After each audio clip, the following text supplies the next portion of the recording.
कपड़े धोने वाली बहू। शादी के पहले से ही विभा को कपड़े धोने का बड़ा शौक था। कभी नल के नीचे तो कभी तालाब के पास। अरे मेरी नीली वाली लुंगी नहीं दिख रही है। विभा की अम्मा, कहाँ रखी है लुंगी? अरे वो तो विभा ने परसों ही धोकर रखी थी आपकी अलमारी में, देखो वहीं होगी। वो ना मैंने आज धो दी, मुझे लगा कि गंदी हो गई होगी।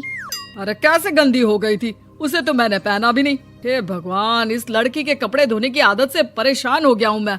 जितना तो घर में राशन नहीं आता, उससे कहीं ज्यादा डिटर्जेंट पाउडर का खर्चा है। इसकी शादी करवा दो, शादी जाए अपने घर में ही करे काम, फिर चाहे घर के कपड़े धोने हो या पूरे गांव के। हाँ ठीक बोल रही हूँ, देखता हूँ मैं कोई लड़का। वो दिन भी आ जाता है जब विभा को देखने लड़के वाले आ जाते हैं। लड़की मुझे अच्छी लगी। होने वाली सास कहती है, बेटी अगर कुछ पूछना है तो पूछ लो। वैसे तो हमारी लड़की बहुत ही शर्मीली है, जो बोल दो वो मान लेती है, इसे क्या पूछना होगा। अरे कैसी बात कर रही हो माँ, मुझे इन लोगों के घर रहना है, सवाल तो कई है। हाँ हाँ बेटा, पूछ लो ना, क्या पूछना है। आप लोगों के घर कपड़े कौन धोता है? सास का मुंह बन जाता है। देखो, अगर तुम ये कहना चाहती हो कि तुम्हें कपड़े धोने नहीं आते तो सुन लो, कपड़े मैं ही धोती हूँ, लेकिन तुम्हारे आ जाने के बाद मैं रुमाल तक नहीं धोऊंगी। अरे चुप रहना भाग्यवान, बहू बेचारी घर आई नहीं, उसे डराना शुरू कर दिया। वो क्या है ना बिटिया, अभी तक तो ये कल्लू की माँ ही धोती थी, लेकिन अब तुम्हारे पापा तो दहेज में वॉशिंग मशीन देंगे ही। तभी विभा की माँ बोल पड़ती है, सवाल भी पूछा तो क्या। वैसे भाई साहब, मशीन की तो फिर भी कपड़े धोने की कैपेसिटी होती है। मतलब जो बिटिया दे रहे हैं ना विभा, इसे कपड़े धोने का बहुत शौक है। ये आप लोगों के क्या, आस पड़ोस गांव मोहल्ले सबके कपड़े धो दे और उफ तक ना करे।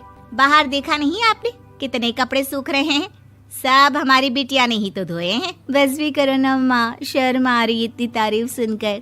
और तो और एक दाग निकाल कर दिखाओ तो मान जाऊं। हाँ अच्छा, माफ करना बेटा, मैंने गलत समझा। हमें तो रिश्ता बहुत पसंद है। और ऐसे जुड़ जाता है रिश्ता कपड़े धोने का शौक रखने वाली विभा का। उसकी शादी हो जाती है कोयला फैक्ट्री में काम करने वाले कल्लू के साथ। शादी के बाद अचानक विभा चिल्लाती हुई सास के पास आती है। सासू माँ, अरे सासू माँ कहाँ है आप? ये तो धोखा है, धोखा दिया आप लोगों ने मुझे। इसे ससुर के चक्कर के बारे में पता चल गया। अरे तो उसमें तुझे क्यों धोखा मिला है? अरे नल में पानी नहीं आता, कपड़े कैसे कब धुलेंगे? अच्छा, तू पानी नहीं आ रहा उसकी बात कर रही है। तो आपने क्या सोचा? कुछ नहीं। अच्छा, तेरी माँ ने कहा था कि कपड़े धोने का शौक है तुझे, याद आया मुझे। शौक बोलकर कपड़े धोने वाले मेरे जुनून को कम ना आके सासू माँ, कपड़ा धोना मेरा गुरूर है। तभी पति भी वहाँ आ जाता है। अभी मैंने इसे सनी देओल की फिल्म दिखाई है, उसी के डायलॉग मार रही है माँ। अच्छा सुन, साफ साफ बता रही हूँ, पानी सुबह 4 से 6 और शाम को 10 से 12 आता है, समझी? विभा टाइमिंग सुनकर हैरान हो जाती है। ये क्या भूतों का मोहल्ला है? सुबह 4 बजे उठकर कौन कपड़े धोता है? 4 बजे टंकी में पानी जाता है, फिर सारा दिन धोना ना, किसने मना किया? अरे कैसी बात कर रही हैं? 200 लीटर की टंकी में कितने कपड़े धो लूंगी मैं? सुबह ही उठ जाऊंगी मैं। अब क्या था, विभा सुबह 4 से लेकर रात के 12 बजे तक कपड़े ही धोती रहती। एक रोज सास पड़ोस से निकलकर कहीं जा रही होती है कि साथ वाली कहती है, हाँ कल्लू की माँ, जरा ये बताओ कि 2 साड़ी है, 2 ब्लाउज और एक पेटीकोट और एक नाड़े वाला लंबा कच्छा। हाँ तो? अरे तो क्या, कितना लोगी धुलाई ये बताओ। धोबन दिख रहे हैं हम क्या? हमारे पति सरकारी नौकरी से अभी रिटायर हुए हैं और बेटा सुपरवाइजर है कोयला फैक्ट्री में। धोबन समझ रखा है हमें? हाय रे कल्लू की अम्मा, माफ कर दो, वो तो मोहल्ले में यही सब बता रहे थे कि तुमने बहू को कपड़ा धुलवाने के काम में लगा दिया है। सास को पड़ोसन की बात सुनकर गुस्सा आ जाता है। वो घर पहुंचती है जहां घर के बाहर ही इतने सारे कपड़े सूख रहे होते हैं जितने कि किसी धोबन के घर पर। अरे ओ कल्लू की दुल्हन, बाहर निकल।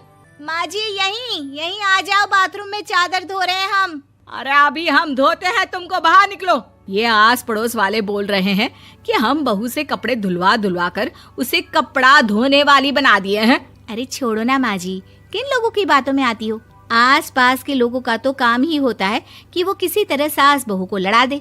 बहू सारे घर के कपड़े धोती है, ये क्या कम है? बोलिए। सास को भी लग जाता है कि वो बहू का ये सनकीपन नहीं छुड़वा सकती, इससे अच्छा है कि खुद ही चुप हो जाए। एक रोज सास और बहू मंदिर जाते हैं, जहाँ सास की साड़ी वहाँ खड़ी भीख मांगने वाली से मिलती है। माँ जी क्या बात है, आपकी साड़ी उस भिखारन से कितनी मिल रही है ना? हाँ हाँ देखो तो, दोनों की साड़ी मिल रही है। क्या बात है कल्लू की अम्मा, तुम खुद को तो अफसर की बीवी बताती हो और ऐसी सिंपल सी प्लेन साड़ी पहनकर घूमती हो। सिंपल और प्लेन नहीं है ये साड़ी। तो क्या सोने के धागे से फूल बने हैं?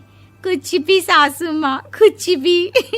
हाँ बने थे इस साड़ी में सोने के धागे से फूल। मेरे पति लेकर आए थे मद्रास से स्पेशली मेरे लिए 10,000 की। ताहे भाई साहब इस भिखारन के लिए भी सेम टू सेम साड़ी लेकर आए होंगे 10,000 की। सास उस वक्त तो कुछ नहीं कहती, लेकिन बहू के साथ घर आती है और अलमारी से एल्बम निकाल कर लाती है। ये साड़ी देख रही है, ये वही साड़ी है जिसे मैंने अभी पहना था। इस साड़ी में ये जो चमकदार फूल दिख रहे हैं ना, ये सोने के धागों से काढ़े गए हैं। लेकिन तू लोकल वॉशिंग मशीन ब्रश से घिस घिस कर सारे फूलों को निकाल कर साड़ी प्लेन कर दी। मुझे माफ कर दीजिए सासू माँ। और तो और, जब मैंने तुझे तेरी गलती के लिए कुछ नहीं कहा, लेकिन तूने तो सबके सामने मेरा मजाक ही बना दिया। क्यों? बहू को समझ में आ जाता है कि अब से उसका कपड़े धोना बंद।